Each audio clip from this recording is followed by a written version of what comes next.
Hello, everyone. Welcome to another episode of Tips for Truthers. Now, this one's a weird one because there's many ways people can view the world in the way I'm going to describe, but the effect is pretty much the same no matter what worldview you've come to have this opinion. And this tip is quite, like I said, it's a strange one, but it's basically if everything is an illusion, you still have a life to live within it. Okay. So let's break this down a little bit first, so you understand what I'm talking about when I say illusion. Now, there's this thing that you kind of discover when you first get into the truth and movement and start researching things that go against the mainstream narrative. You start to realize pretty quickly that everything you thought you knew was either a lie or built on top of a lie in some way. Now, I could get specific, but I think for this Tips for Truthers series, it's best to be relatively open and vague about how to apply what I'm saying, because many people are on their own kind of level of the journey along the way to finding the ultimate truths. But there is this thing where basically you kind of discover that the world is controlled heavily by people who are behind the scenes, essentially. And you'll kind of realize that while you were a part of the system and under the control, your life, you've kind of just been moved around from place to place, ushered in a pattern which you had no control over, in a sense. You were kind of just whim to the pattern and the organization and the paths that were laid out to you in front of you by this controlling system. Now, I want to first mention that, God has a plan for you and your life. You were created with a purpose in his eyes. And I don't know what that plan is. Not everyone's destined to do great things, but everyone has a purpose and a plan that's kind of mapped out by God. And God has created a path for you to follow that is your best life. And it's up to you whether or not you want to get on that narrow path and follow it. But most of us take the broad path, the other way, all the alternative routes, and zigzag around in and out of that main path that we could be taking. And we all know when we're not living up to our full potential, should we say. That's probably a good way to describe it. We all know when we're kind of lacking and making mistakes, and we're not necessarily exactly where we should be or could be. We all have that feeling inside of us because God wrote the law on our hearts. So we all kind of know when we're missing the mark. And that's in archery. When you miss the mark, it's called sinning. You've sinned. So there's a reason why that word is used. And we all know when we're kind of off track. We're not following the right path for us. So that being said, there is this God-ordained path that we can follow, but obviously we have free will. It's up to us what we choose to do with it. So does the controllers. They have also created a path for you, the alternative path, the other way that they want you to follow, to go with their agenda. And I can guarantee right now, the path they have laid out for you is not your best life. And it's not what God intended for you to do. And it usually ends up going down this path of depravity, insanity, repetitiveness. That keeps you stuck in a weak position, essentially. And when you discover the truth, and you discover that it was all controlled, and you've just kind of been going along with the plots and the agenda, kind of like an agent of the Matrix, without realizing it, and your eyes wake up and you finally unplug yourself from it all and see it all. You kind of realize everything was kind of an illusion. Nothing was real. All these stories and all this history you thought was the truth, it wasn't. Humanity has not been following down this path you thought it was. This natural progression, this order. It was all orchestrated and designed and planned by nefarious people who have an agenda at play, and that can be scary to wake up to. And once you realize this, you have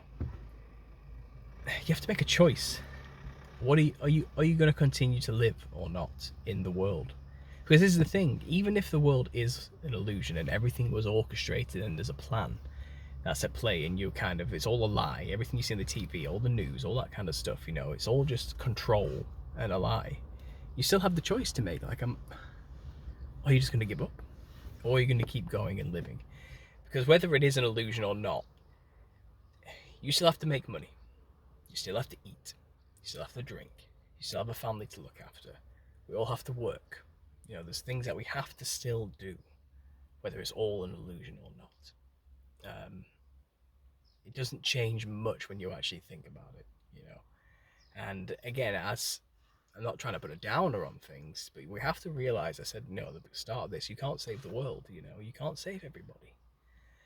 You are, as an individual, as much power as we do have to help other individuals, we don't have the power really as one person just to simply save everyone and everything all the time. You know, you have to realize our limits of what we can do, you know, and be humble in the fact that we're not God or gods, and we don't have the all-knowing ability he does to do whatever we want and kind of change the world instantly, you know. So you wake up to the truth.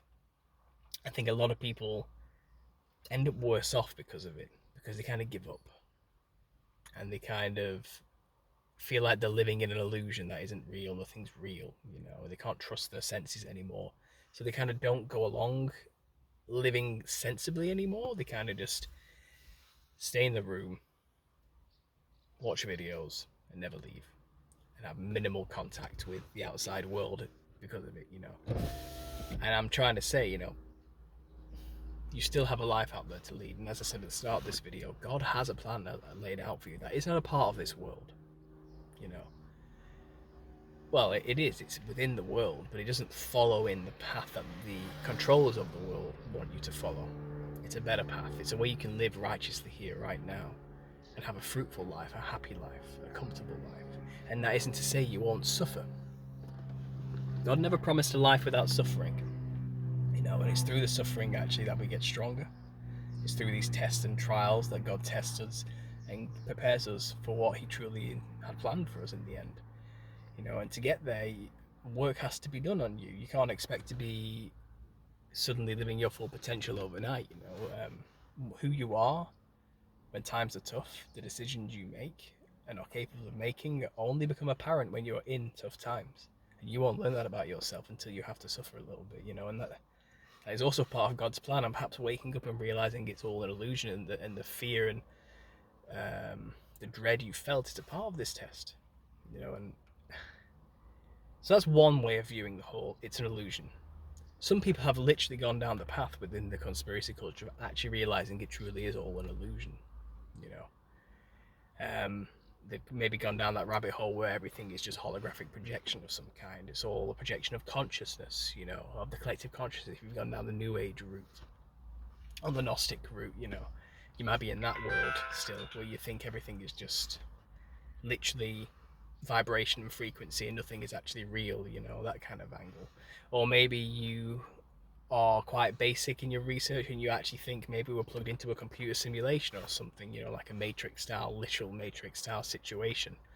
You know, if you want to go on the Gnostic, a lot of Gnostic ideas come with that, but the idea is that we're basically just food for energetic vampires, and we've been put into an elusive world in order to not realize that we're food for them, and we're just cattle in a farm who doesn't realize there's an outside world, you know, that kind of metaphor. Trapped by the evil demiurge, you know. Now, I don't believe any of that. I don't think that's true. I think that's a Gnostic way of interpreting our situation, who basically hate God, you know. But as I said at the start, God does love us. He loves you as an individual, and he has a plan laid out for you. But because there is pain and suffering in this world, it's easy for people not to think God loves you. I get that, you know, but God didn't promise a life without suffering, you know, and that, to be honest, that wouldn't be truly a life worth living when you actually think about it. You wouldn't enjoy that. You wouldn't like a life where nothing interesting happens. No challenges come your way. And if you did live in a world where it was utopic and perfect and nothing ever went wrong, humans would eventually make something go wrong just to have something to do. That's just how we work, you know, and God realizes that, unfortunately. That's just a part of our nature, our sinful nature, you know. We're not wholly perfected beings like him. And that's okay. That's what we are, you know. That's why we have Christ to help us get through this world relatively shame-free, because we will do some shameful, stupid things along the way. But this is the thing, even on a grand scale, religion not included. If you are on your research and you think you've discovered this truth that everything is fake and literally we live in a holographic projection reality and it's not even real, it's all just a dream in my mind projected by my consciousness, and matter is all just frequency and vibration vibrating to a solid image within front of me that I only sense with my senses, but they're all lies as well because it's all a part of the matrix construction or whatever. If you're in that silly worldview, and still my point still stands. Even if it is all an illusion, you still have to get up in the morning. You still got to put your socks on, put your trousers on one leg at a time and get dressed. You got to brush your teeth.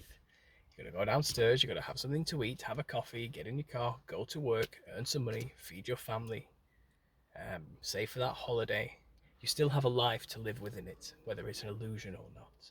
And just realizing it's all an illusion, metaphorically or literally, doesn't change anything. It doesn't change your life in any real way. It might change the way you interact with it slightly or observe things. It might make you wiser when making decisions in the future, perhaps, because you'll have this thing to consider in the process.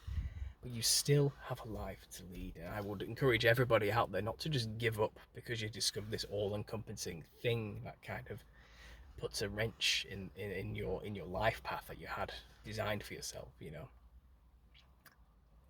still have a life to live, whether it's an illusion or not. So don't waste it. You're still you.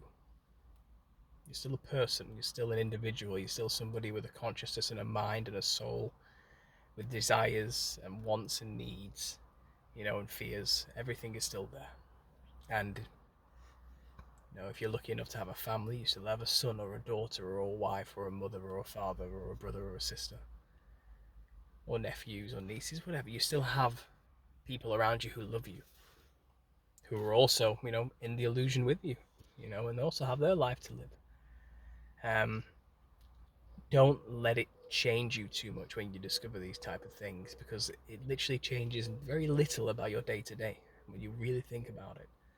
And it's easy to get so swept up in just thoughts that you forget the reality of things. And thoughts, as interesting as they are, they're just intangible images and sounds going on inside your head at the end of the day. What is real is the experiences you can have within this illusion, if you want to believe that's the case, And that's all you've got. Cherish it, Make it the most of it. Make it an illusion worth living. Anyway, I'll leave that there. Thanks for listening, guys, and as always, God bless.